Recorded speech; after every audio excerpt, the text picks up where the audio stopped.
BNP এবং জামায়াতে ইসলামের কাছ থেকে বাংলাদেশের মানুষের নতুন করে আর কিছু পাওয়ার নেই বলে মন্তব্য করেছেন ইসলামী আন্দোলন বাংলাদেশের আমির মুফতি সৈয়দ মোহাম্মদ রেজাউল করিম।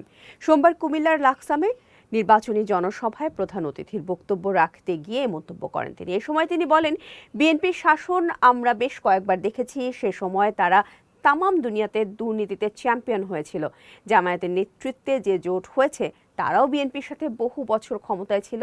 তারাও বলেছে শরিয়া অনুযায়ী নয়, প্রচলিত নিয়মেই নাকি দেশ পরিচালনা করবে। সুতরাং তাদের কাছ থেকে আর নতুন করে তেমন কিছুই পাওয়ার নেই। তারা নতুন ভাবে আমাদেরকে আবার কি দিবে, এটা আমাদের আরো নতুন ভাবে আলোচনা করার কোনো সুযোগ নাই, দরকারও নাই।